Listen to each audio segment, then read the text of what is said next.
Sounds like maybe she was a very lucky young woman. Well, Gerome Billois is a cybersecurity expert at Wavestone in Paris and joins us just to talk around this case a little bit. Thanks very much, Gerome, for giving us some of your time. I think we want to focus on this dark web, and let's get back to basics. What is it? How does it work? Thanks for having me. In fact, there is the surface web. It's the web we use every day, like the BBC website. You can access it easily. There is then the deep web. It's the one where you need a login and a password to access. For instance, it's your mailbox. Nobody can have access easily to your mailbox.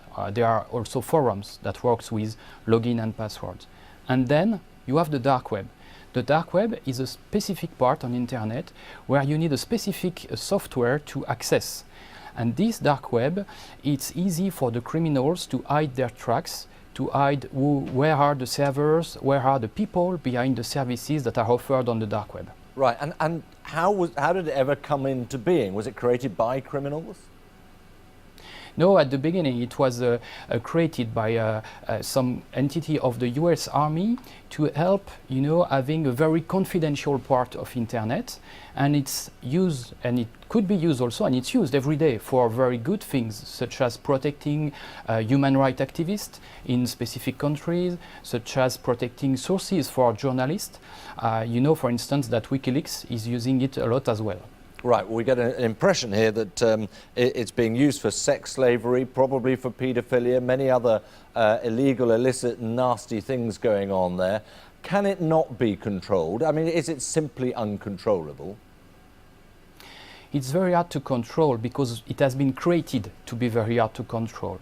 There are several black market platforms, several dark market webs that you can access there, and it's very hard to know who is behind these services, where are the servers, because by definition the network is hiding every one of its components.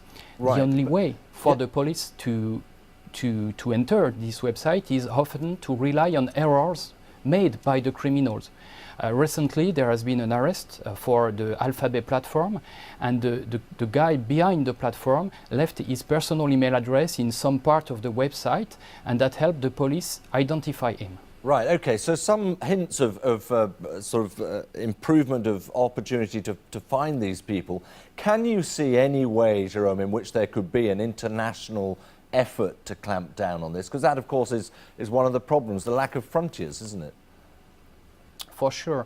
On internet it's very hard for the different police forces to collaborate. There is one text, the Convention of Budapest, where 25 countries allegedly work together to ease investigation on internet, but most of large countries such as China or Russia did not adhere to this convention.